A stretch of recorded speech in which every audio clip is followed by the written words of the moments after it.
रामायण में मंथरा के विषय में बताया गया है कि मंथरा महाराज दशरथ की तीसरी महारानी कैकेयी की दासी थी। श्री राम को 14 वर्ष का वनवास दिलाने में मंथरा की प्रमुख भूमिका रही। उसी के कारण श्री राम को 14 वर्ष का वनवास भोगना पड़ा। अयोध्या में महारानी कैकेयी के साथ उसकी दासी मंथरा भी उसके साथ ही रहती थी।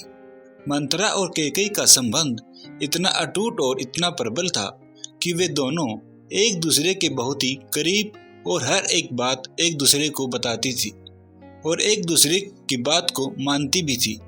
इसलिए मंथरा के कहने पर कैकेयी ने महाराजा दशरथ से उनके दिए गए वचनों में उलझाकर भगवान श्री राम के लिए 14 वर्ष का वनवास और भरत के लिए राजपाट मांगा था।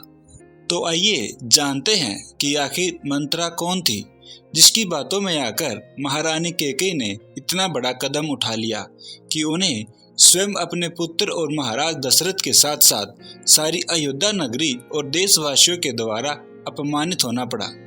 ऐसी ही धार्मिक और पौराणिक कथाएं सुनने के लिए हमारे इस चैनल को सब्सक्राइब जरूर करें और इस वीडियो को लाइक करना ना भूलें। वास्तव में मंथरा और कैकेयी दोनों ही कैकेयी देश की राजकुमारी थी, जहाँ के सम्राट थे अश्वपति।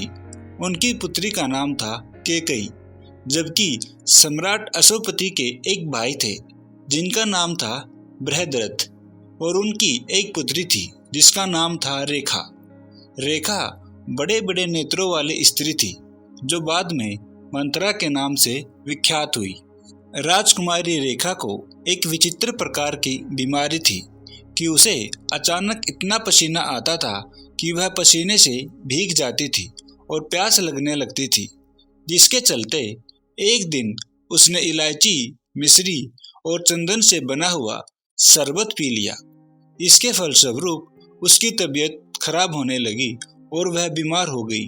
तत्पश्चात देश के कई वैद्यों को बुलाया गया और उस राजकन्या का उपचार करवाया गया, जिससे राजकन्या रेखा की जान तो बच गई, लेकिन उसकी रीढ़ की हड्डी हमेशा के लिए टेढ़ी होकर रह गई और वह कुबड़ी औरत बन गई।